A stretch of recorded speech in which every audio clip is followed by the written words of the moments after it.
Side Hustle Show 79, getting started in real estate investing for less than $100.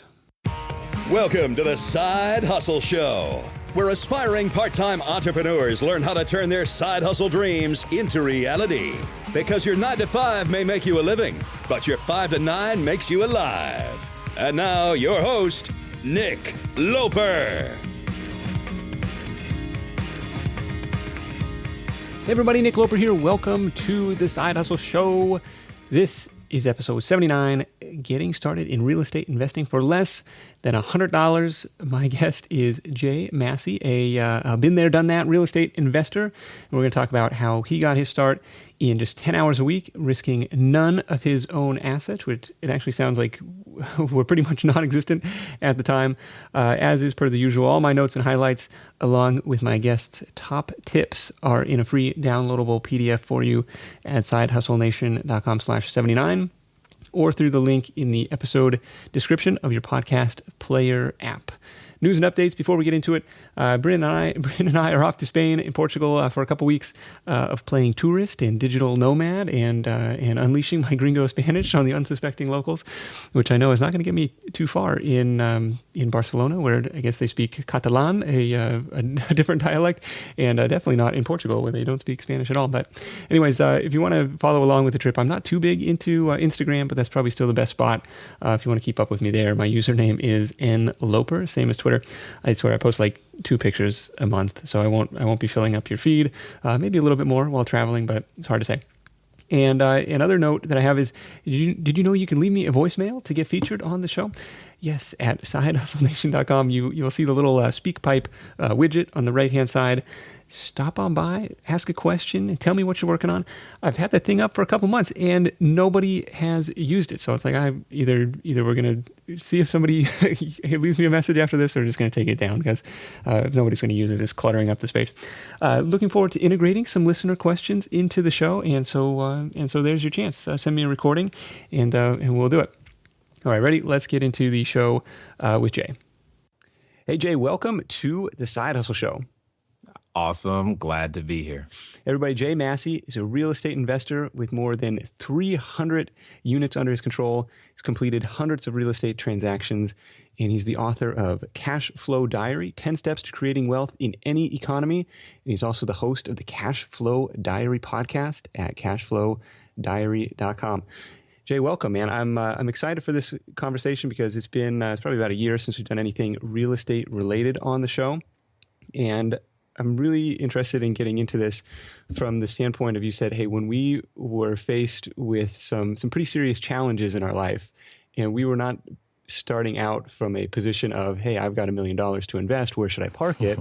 We were starting out in pretty much the complete opposite situation. So you want to walk me through that? Sure. Definitely wasn't $1 million. It was barely $1, to be honest.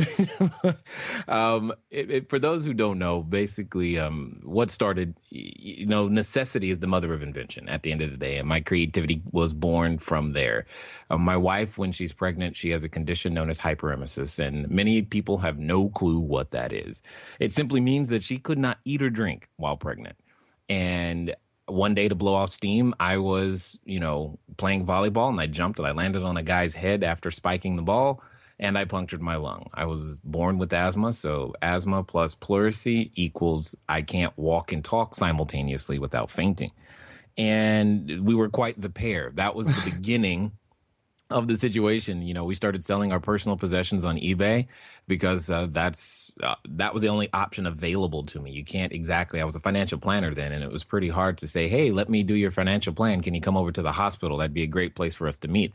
So I had to come up with alternative strategies. And the first one was, going on eBay and selling anything in our closet, then our friend's closet, then our garage and our friend's garage. And then eventually you just run out of stuff and you have to come up with something new. And it was around that time a friend of mine said, hey, I got a solution for you.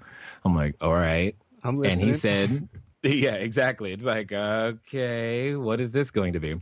And he goes, you should become a real estate investor. Now, you got to imagine my face at this particular moment because he knows everything that's going on. We have a credit score of 398. I did not reverse those numbers. I didn't even know if it went that low. Exactly. Most people don't. I had to find out personally, I guess. And we barely had $75 to put together. And I'm like, it's one of those situations where you go, you know what? Whatever. Let's go find out. It's not going to hurt. It's not going to bring us any less money. So let's go figure out what's going on. And it just turns out that he was right. I was like, wow, it was one of those rare moments in life where you don't let what you don't have stop you. And that's exactly what happened. I didn't let what we didn't have stop us. And because of that, I ended up starting out with a strategy known as wholesaling, did hundreds of those, moved over to notes as well as apartment buildings. And now we have cell phone towers and commercial real estate. And we're working with some friends to build a resort. And I've had to learn to raise capital from the beginning. So we've had the fortune of raising tens of millions of dollars and using those funds out there in the real estate world to be able to create, a portfolio, if you will. And the interesting thing is, it all started when everything was falling apart for most people back in '08. And it's where I say two things that I want everybody to take away. Where there's chaos, there's cash flow. And secondly, you don't have a money problem. You have an idea problem. Okay, I like that. Where there's, say those again, actually. No problem. Where there's chaos, there's cash flow. And you don't have a money problem. You have an idea problem. I'll explain both of those. When the reason the new person you're looking to get into a new industry, you're looking to get into something or start something on the side or what have you, what you should be looking for is a problem to solve. And where there are problems, there's usually chaos. There's usually disorganization. Like, for example, if your closet is disorganized, that is a form of a problem. And there are people who are closet organizers who solve that problem. Right. So you need to be looking for problems. Now, the difference is that I was trained and taught by my mentors to look for big problems. They said the bigger the problem, the bigger the solution. The bigger the solution, the greater the value. The greater the value, the bigger the paycheck. Simple. So I was looking for big problems, and living arrangements is a big problem. Everybody needs a piece of real estate to live, work, play, or lay. And therefore you have a customer. So you just got to look for big problems. And then what I mean by the fact that nobody has a money problem, you have an idea problem. I'll take something as simple as a writing instrument, a pen, if you will. These are not new. But yet new ones come out all the time, especially around back to school, right? And when those new pens come out, it's a new idea on the same instrument. It's still ink on paper, okay? That hasn't changed. It's ink on paper. However, because it's a new twist on it, we go buy them, and that solves someone else's money problem by all they did was repackage a new idea and sell it to us. And that's what we must learn to do. And unfortunately, our educational system is it's not good at producing job makers, but it's excellent at producing job takers. And you have to learn to become that job maker. Because I started with 2 hours a day, about 10 hours a week, nights and weekends. And with the consistent application, you can build something great. Definitely. I think that 2 hours a day is probably feasible for most people listening. And let's talk about getting started in the wholesaling business. It's something that we've covered on the show in the past, but it's been some time. And so it's worth revisiting the basic premise of this and maybe frame it from the angle of what problem does it solve? Absolutely. And that's the most important piece that people miss. They don't see how wholesaling solves a problem. Well, you've got to understand, it's just like it solves the same problem to the same extent that grocery stores do. You and I, we like eating. We've gotten used to it over our years. And today we don't have to go out and hunt the food ourselves and then prepare it and cook it and eat it. We don't have to go hunt it. We do have to go somewhere to prepare it, cook it, and eat it. We go pick it up at the grocery store per se, and we bring it home. And we don't have to wonder, will there be food there? We know we can go get some, et cetera, et cetera. Right. Wholesaling is very, very similar. You've got a number of real estate investors or investors of all types looking for streams of cash flow. And they have chosen that real estate is how they want to do it. The challenge is where do I go to get one? And oftentimes, yeah, you could go to a realtor, and there's nothing wrong with working with realtors, but that's typically the retail market, and everyone is looking for a discount. Well, where's the discount broker? Where's the Costco for real estate? And that's what the wholesaler does. You go out there, you acquire your inventory, you let your buyers know, hey, this is what I have that's similar to what you said you wanted. And what ends up happening is, just like at Costco, you may buy 10, 20, 30 houses at once, but then you sell them off individually. Everybody gets a discount through the chain, and everybody gets what they want. The skill set is learning how to find the properties and how to find the people that want those properties and matching that up. Once you've got that down, you can go anywhere on the planet, literally, and be able to create a business. If I want to get started in this, what's my first step? Well, the first step is always going to be a mental step. You've always got to think about value creation at the end of the day. We haven't been taught how to package our time in such a way that it creates value for anything other than an employer. And that's the challenge. That's the first piece. Once you get past that, then you're going to need some technical training in the skill sets of being able to put the properties under contract, locating the buyers, et cetera. And those are things that are, easily available, like, inside my book, or we actually produce a course on this particular topic. But more importantly, a complimentary webinar for 60 minutes. You can learn some of those basics so that you can go out there and get started. The point is, it's learning how to repackage time, learning how to repackage your existing thoughts. And most people right now listening to my voice are within, I would say, 1 to 2 miles of a great deal. They just don't know how to recognize it. And that's the real challenge with that I have with education, is that it trains us to recognize opportunity. The problem is we've only been trained to recognize one type of opportunity. And now we have to relearn all over how to recognize different types of opportunities. So say I'm sitting within that 1 to 2 miles of a fantastic deal, and how do I go about trying to sniff that out and putting it under contract, as you say, and becoming the wholesaler on it? Sure. The first thing that I've taught many people across the world now. Wow, crazy. Is to ask the very same question of all people. You always ask, have you ever considered getting involved in real estate investing? And it sounds like, why would I ask people that? Because the person who responds to that question, and I mean it verbatim, the person who responds to that question is typically in one of three positions, or actually it's kind of like one of four positions. Either they haven't considered it at all, or they have, but they don't have the knowledge, time, or money or credit to be able to get inside the deal. And that's fine. And all you've got to do is uncover what's missing and become the agent of connection, if you will, that gives them the pieces that they're missing. So when you're going around, asking people that question, that's one way of getting it done.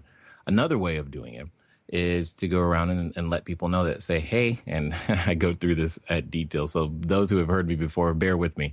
It's, hey, hi, my name is Jay. I'm a wholesaler. What that means is that I buy property at a discount and I sell property at a discount. What type of investing are you looking to do? When you go around letting people know that simple phrase right there, hi, my name is, I'm a wholesaler, et cetera, et cetera, et cetera. Like I just said, you go to your networking groups, and oftentimes you will find in that same room the person looking to sell a house and the person looking to buy the very same house that someone is looking to sell. And you can go out there and begin to put those two pieces together. And that's more or less what the wholesaler gets paid for finding the deal and knowing the buyer who would buy that particular deal. So that, and typically you want to do that in, 72 hours or less if you can. Yeah, I understand buying at a discount, but why would somebody sell at a discount when they could just go directly to that buyer? Or why aren't they selling retail or whatever? Well, there are many myriad of reasons why you're not selling retail. Now, don't get me wrong. 95% of the transactions are going to go retail through a realtor. That's not where the wholesaler makes his or her money.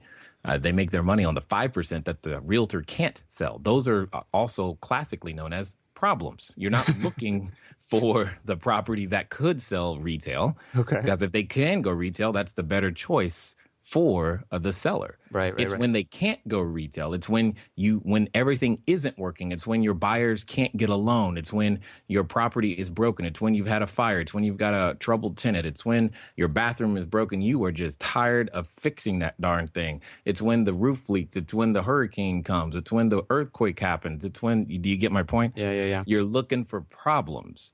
It's when, grandma passes away. It's when, you split with your spouse. It's when all of those things happen that you often need the services of a wholesaler. So the seller is going to sell because they're trading equity for peace of mind. That's what they're getting. They have a problem and they want peace of mind. So to get rid of the problem, they'll sell at a discount. And obviously the buyer benefits for being able to buy at a discount for the same reason. Yeah, and when we were first talking about this, on the episode last year, you had some hesitation about this because it's like, are you kind of taking advantage of people's poor situations and stuff like that?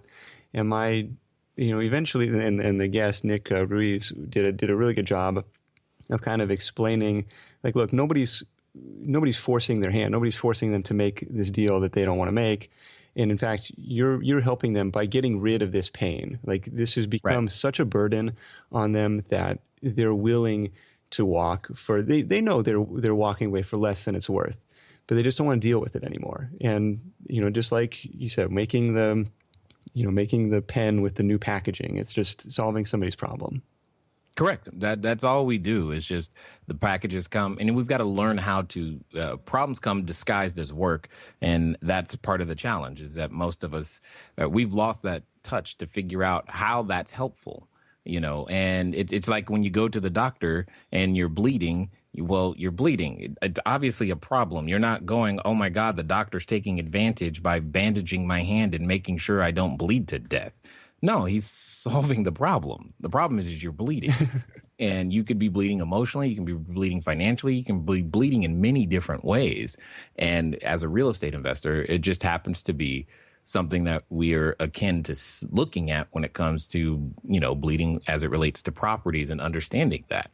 So, stuff happens. I didn't cause the problem in the first place. However, I am here if you want me to help you solve it. Right. So we'll link you up to all of the, to the book and to all of the resources that you've got. So are these the signs you see on the side of the road, like we buy houses cash, and then just a phone number? Like, is that how you're trying to find properties, like proactively, or what are some other ways to go and locate these problem houses?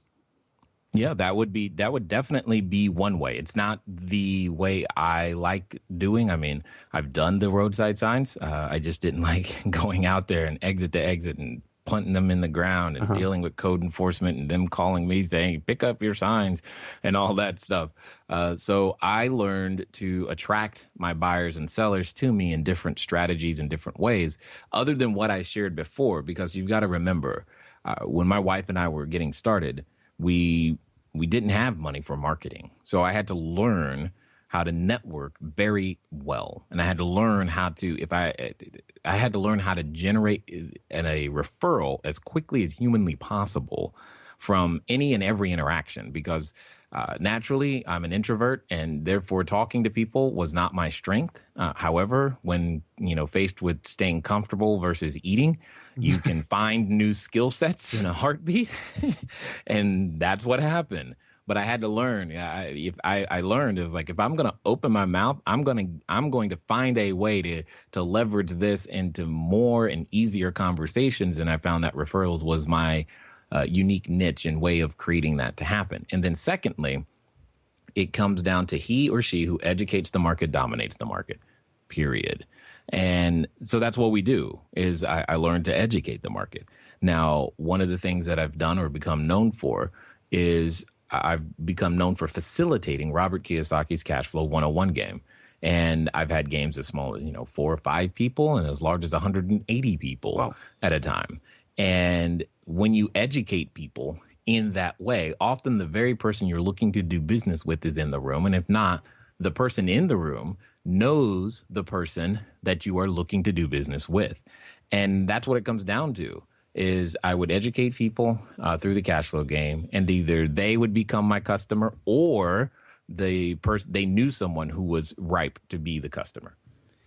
Yeah, I'm with you on the education. It seems like the people who are out there, interested in attending a cash flow 101 game, which is an awesome game, by the way, they seem to be more likely on the buyer side. They don't seem like they're going to be the type of people who have, problem houses. Like, again, you kind of lay it on us how you're networking with the people who are under stress or under eviction or whatever, like from their property. Well, they may not have the bigger problems per se, like, fires and damage and those types of things. But I'll take a simple problem that'll often show up in a cash flow game. Someone has a job, but they're being relocated. Now that they're being relocated, they're moving, but they don't want to keep the house that they are currently living in.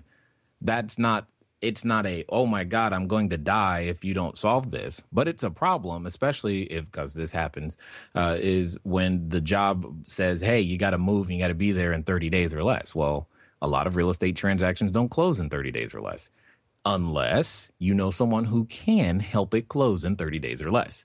And oftentimes that can be a wholesaler. That doesn't mean it won't go retail. Again, 95% of the transactions, fine to go retail. We're not trying to take anything from the retail market that could go retail. I'm looking for those problems. Sometimes the problems aren't that big, quote unquote, and maybe you don't get as much of a discount. But sometimes the problem is simply financing, and this has been very popular lately.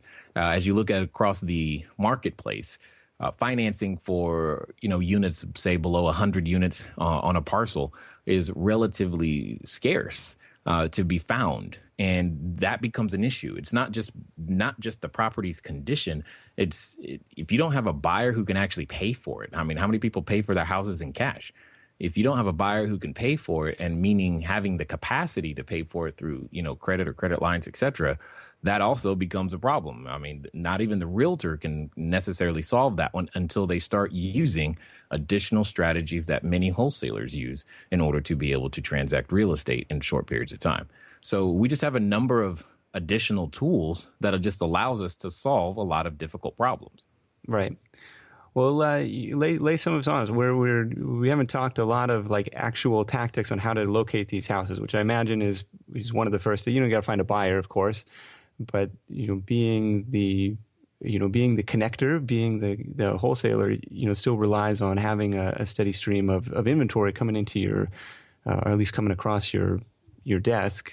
And we haven't really. If I wanted to get started tomorrow, I still am not clear on how I go about finding this deal. Okay, here's what I'm going to do. I'm going to flip it on you a little bit. Okay. Many people want to find buyers for houses, but I would rather people find houses for buyers. So I tend to go for your buyers first. It's very simple in my world. I want you to go out there and interview the marketplace. Go to a networking group, hold a cash flow game, and you're going to ask people, what type of investing are you looking to do? You're going to say, hi, my name is Jay. I'm a wholesaler. What that means is I buy properties at a discount and I sell properties at a discount. What type of investing you're looking to do? As you go through that process that we teach, you'll end up with a generic idea of what types of properties your buyers in that marketplace say they want. Then what's going to happen is you're going to find commonality. When you have 5 people who want something very, very similar, now you're going to begin to employ many different acquisition strategies to go out there and actually acquire the property. This is where lots of confusion lies, especially in real estate. There are acquisition strategies and there are disposition or selling strategies, and the two are not the same. They're used differently.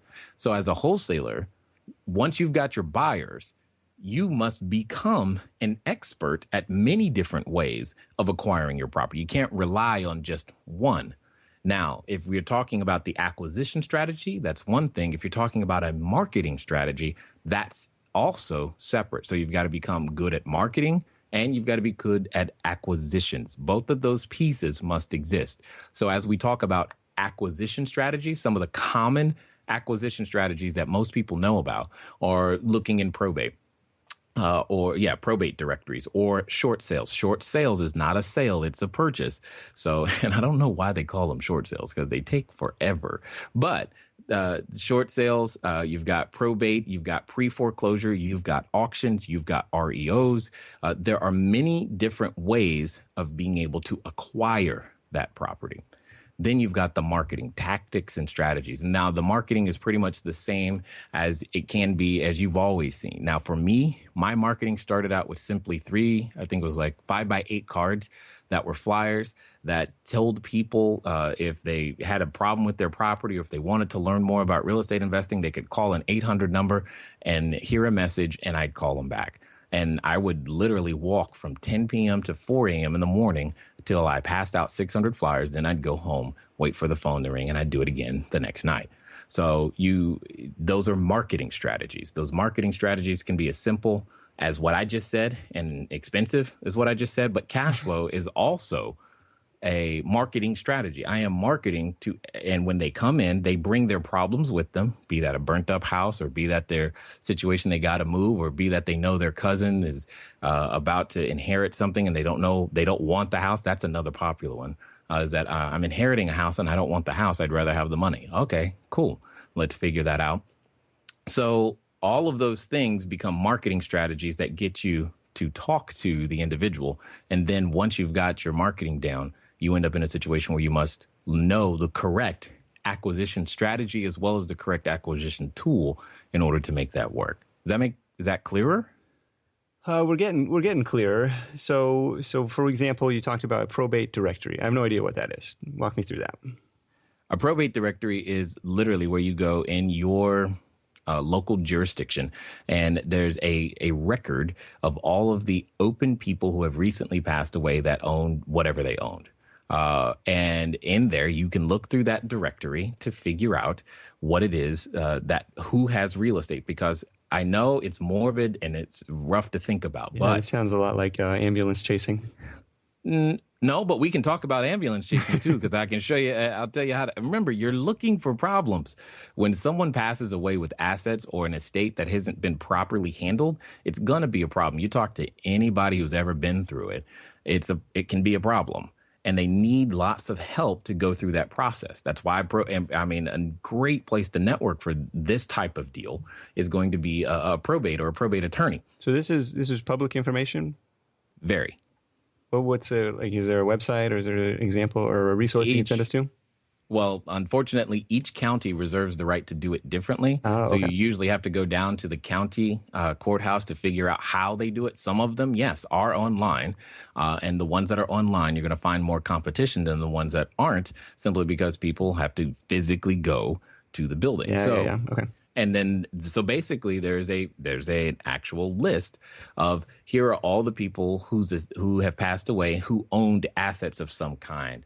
And whatever those assets are, whatever that estate is that's being handled by probate, because they didn't plan for a trust, they didn't have a trust, they didn't have it set to be disposed of in a certain way, it all is public and it all has to get processed. Any one of us listening to my voice right now can go through that list and look. Part of the settling of the estate has to be the transfer of assets, especially if there's a mortgage in play on a house where the person is now passed away. Okay. So what do you do with that information? Well, you work to phone, email, or send a letter to the personal representative of the state and ask them if they're considering selling the house, which in most cases, yes. Okay. They're considering selling the house. Okay, cool. Is that listed in the directory, or is that something you got to do a little sleuthing to find? Most directories have their name, phone number, and address. Their name and address, but not their phone number. Tracking down their phone number can be something of a challenge. But fortunately, believe it or not, a lot of people are still listed in the white pages, okay. Which is kind of funny. So you can begin to put it together to figure out, oh, this is the person I need to call. At the end of the day, they've got a problem in that they have to close the estate. Yeah, I didn't cause the problem. I'm just trying to be there to help. And yeah, it's a little different sale. You've got to have the right disposition for it. We're not looking for vultures here or people trying to take advantage of someone grieving, but that's the whole point. You don't file the probate petition until you're done with that process in most cases, which makes it easier for you to go through that process. The point is one of the reasons I like probate is because it's one of the best ways to guarantee that you are there first when it comes to having a shot at a problem. Because most people through that process are looking that, again, when you talk to someone who's been through this, they're like, I got this house and I don't know what to do. And then you call saying, hey, I'd like to help you with the house. They're usually relieved. Not always, but usually relieved. And that becomes a great way of making that happen. Plus, most realtors, not all, many realtors or retail, the retail market is typically not very well receptive of the probate house because, where grandma lives clearly has the pink shag carpet, right? And the wallpaper that's checkerboard. It might need some work. it needs some work, and that becomes a problem. You try to sell that to the new young couple, they're like, no. So it becomes a great opportunity for fix and flippers. And if you as the wholesaler are the one who's there, you have your bank of fix and flippers, what they like to purchase. If that house happens to match their criteria and you found it, you have it under contract. Now you have the opportunity to go out there and be able to, make a few $1,000s by providing the house in a very timely manner that solves everybody's problems throughout the chain of events. So that's just one of many ways. That's just one acquisition strategy. And some people focus on one acquisition strategy. My concern was always, if I only had one supply chain, what happens if that supply chain dries up? Now, yes, people are always going to be passing away. However, I personally didn't want to have to rely on that right. to build a business. So I developed skill sets when it comes to pre-foreclosure. This is when people get behind on their payments. This is, again, another problem that you as a wholesaler can learn how to solve. Or when people are REOs, banks have taken back properties that went to auction, didn't sell. That becomes a problem. Now you're solving the problem for the bank. And you can approach the REO managers, or they usually have a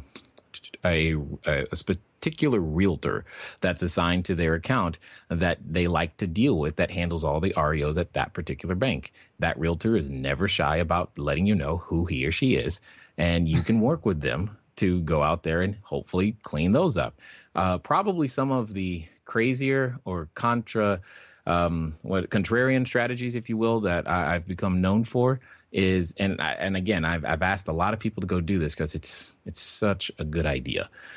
You go talk to a public adjuster, and a public adjuster is simply someone. I mean, many people understand what happens in an insurance claim, and that the insurance company sends out an adjuster. Well, that insurance adjuster is on the insurance company's side. The public adjuster is on your side, and I've learned this many times is, when you file an insurance claim, it is up to you to tell the insurance company what you think the value of your claim is. And so long as you can prove and substantiate it, that's what they're required to pay. Okay. Versus what most of us do is we let the insurance company say, here's what we'll pay, and then we just take it and move on. Now, I'm not saying that the insurance companies aren't going to be fair, but I'm saying they're not going to look at every. The onus, the burden of proof is not on them. It's on us. And the public adjuster is the very person who's out there to, quote unquote, work in between you and us, the insured, as well as the insurance company, to make sure that our claims are adjusted properly. Like, Jay, what does this have to do with locating property? Well, when a public adjuster is involved, it's usually because of fire, flood, or some sort of really large damage. When that happens, that is usually the point, not always, but usually the point when the landlord or property owner says, I don't want to deal with this anymore. Okay. And now the public adjuster is in a situation. They're like, and because what ends up happening is the public adjuster gets the question, hey, from the person, they're like, hey, do you know anybody who would want this thing? And get it off my hands. There you go. And if you are the person who has the relationship with the public adjuster, guess who he or she is going to call? They're going to call you, and you're going to be able to buy the property at a discount because it's going to be at its worst. You buy a business when it's performing at its worst, and when a building is still smoldering, that's called at its worst, right? And that's what I'm talking about. You've got to go out there and look for problems. Don't look for the easy stuff. So do you just look for like public adjuster Smith County or whatever? Yeah, the public adjusters are usually governed by the Department of Insurance in each particular state. So those guys and gals are usually easier to find. Okay. So you can just look up public adjusters in that sense. And if you notice, a lot of my strategies relate to building a relationship with people. That's the thing I think many people miss. They want to plug it in some automated software and come up with, boom, here are the best deals in your area, and you're totally going to get them. It just does not work that way. Right. It just doesn't work that way. And you've got to learn to develop relationships with people. So you introverts hearing me right now, you're going to have to talk to people. Myself included. I understand. And trust me, if it wasn't eat, or, if I didn't have to eat, I don't know that I would have pushed myself to do these things. I wouldn't have, in fact. I just wouldn't have. Because why? However, it became that important to where, holding on to my previous identity wasn't going to feed myself or my family. So I had to become something different. I chose to become something different. And you can make those same choices too, is all I'm saying. Let's walk through real quick what the deal looks like. So you called somebody up from the probate directory. They say, "Hey, I'd love to talk to you. When can we meet, or what the deal is?" You go by, you look at the property, you say, "Holy crap, this is going to need some work." How do you evaluate that, and then how do you draw up the contract? Obviously, we're not going to be able to cover this in as much detail as we'd like to. Not at all. Can we kind of go through the hard ones on this step of the process? Sure. Well, basically, what you're going to do is after you located the personal representative and got them on the phone, I prefer to get them on the phone. I don't like sending letters, waiting 6 weeks, wondering if they got the letter and opened it. I try to find the phone number if I can, because I want to talk to them. I want to get them on the phone and understand where they are in this process.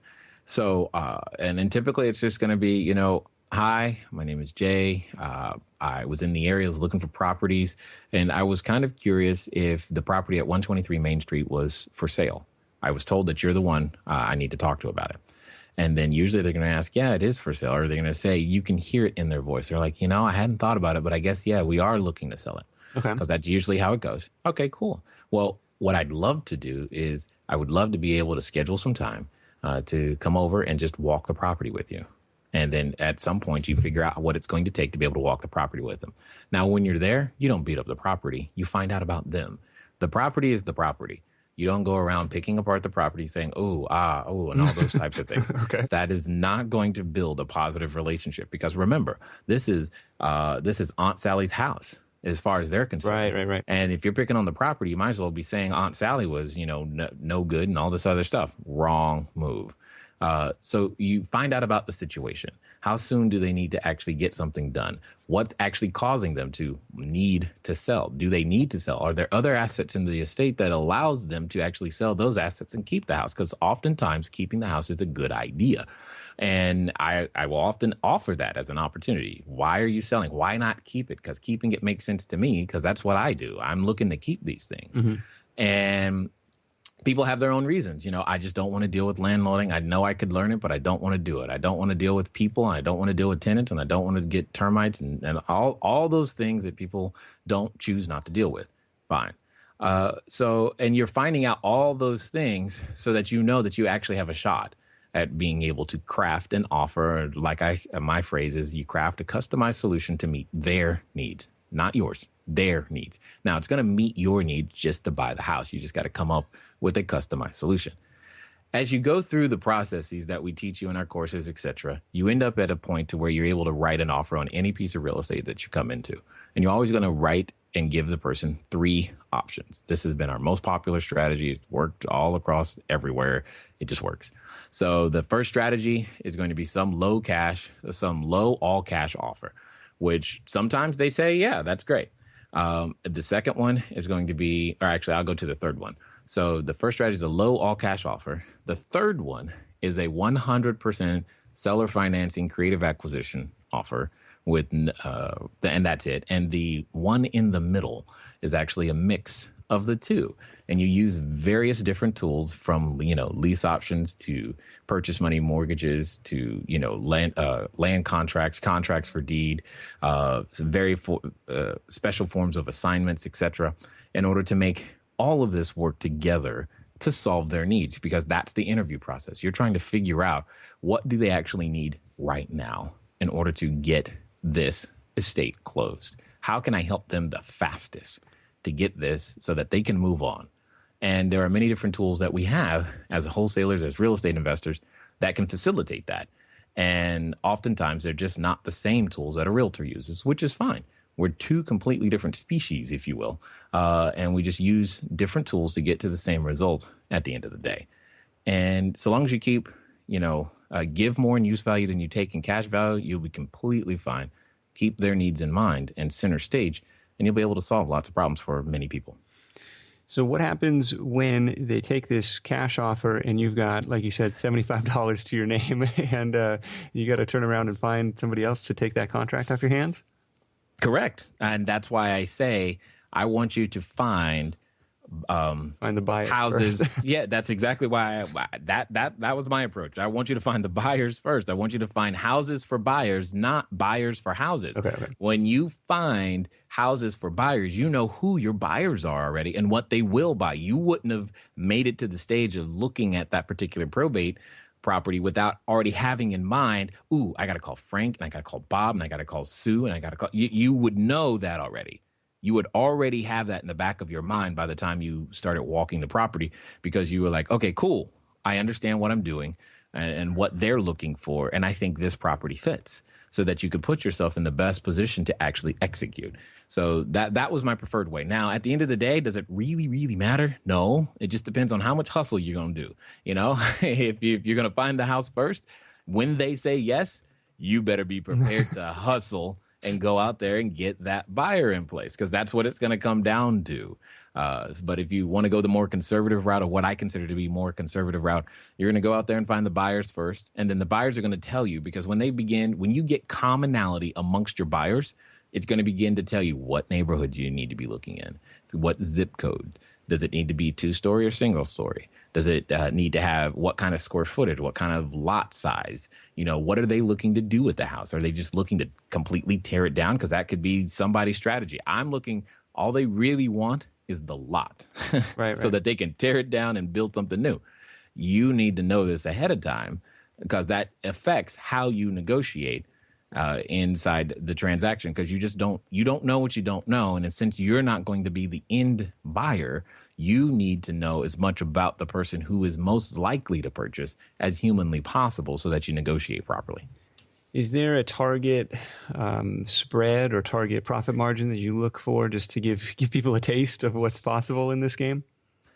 I wouldn't say that there's a target, because every marketplace is different. If I'm looking in the Midwest and I make $2,000 on a deal, I'm in the Midwest. That's what's going to happen. Okay. If I'm looking out in California or New York or somewhere and I make $15,000, $20,000 on a deal, well, I'm in California, New York. That's what's going to happen. Just because the numbers are bigger, so there's a bigger spread, right, percentage-wise. Okay. Exactly. So it's more geographic than anything. And the same thing, and the other thing to keep in mind is that this strategy, once you learned, it plays to every type of piece of real estate. You could wholesale land, you can wholesale a commercial building, you could wholesale a cell phone tower, you could wholesale an industrial building.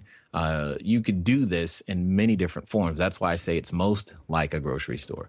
The grocery store just aggregates all the products for us to come and purchase at a retail level, and they make the money in the middle.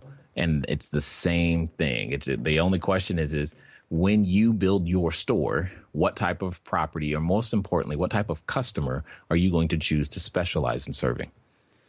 This is fascinating stuff, Jay. Thank you so much for joining me. Everybody, I know we only scratched the surface of this. So if you're interested in more real estate stuff, you got to check Jay out at cashflowdiary.com.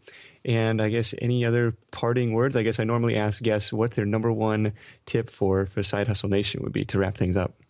Well, the most important thing is to, once you get started, stay started. I know you're going to experience difficulty. I know you're going to wish you had more than 2 hours a day. I know you're going to want to put more of yourself into it, but take it one step at a time. You've got to move. Yes, learn to move at the speed of instruction. You want to go out there to begin to understand how to make these things happen. That's why many of our introductory webinars are only 60 minutes, so that you have the ability to go, okay, I can do that. I can carve out 60 minutes and make that happen. And you've got to stay focused on the IGAs, income generating activities, so that your time is best used. And I know it can be done because that's exactly what we've done. Awesome. Thanks so much, Jay. We'll link up to all the stuff in the show notes for everybody to come and discover more about the cash flow diary and everything else that you've got going on over there. And we'll talk to you soon. Thank you. All right. Thanks. This edition of the Side Hustle Show is brought to you by my new Kindle launch course on Udemy. Hey, Jay just said to focus on your income generating activity. So here we are. This course builds on all the tips and tactics I shared in episode 58 about how I took the Work Smarter book to the top of Amazon. It's going to give you the proven step-by-step framework to make your book launch a smashing success, even if you don't have an existing audience or email list to send to. As a listener of the Side Hustle Show, you can get lifetime access for 75% off or just $24 through kindlelaunchcourse.com. At that price, you've only got to sell 13 books at $2.99 to break even, and then the rest is gravy. And following the plan that I lay out in the course, I sold many more than that in the first day post-launch. So again, 75% off as a special thank you for listening to the Side Hustle Show when you visit kindlelaunchcourse.com. And all my notes and highlights from this week's episode with Jay Massey, plus his top tips for getting started in real estate wholesaling, are at sidehustlenation.com/79 or through the link in the episode description of your podcast player app. What do you think? Is this a viable side hustle or not so much? Let me know in the comments, or better yet, leave me a voicemail through that SpeakPipe widget and let it prove its worth there. Until next time, go out there and make something happen, and I'll see you next week in episode 80. Hustle on. Thanks for listening to The Side Hustle Show at www.sidehustlenation.com.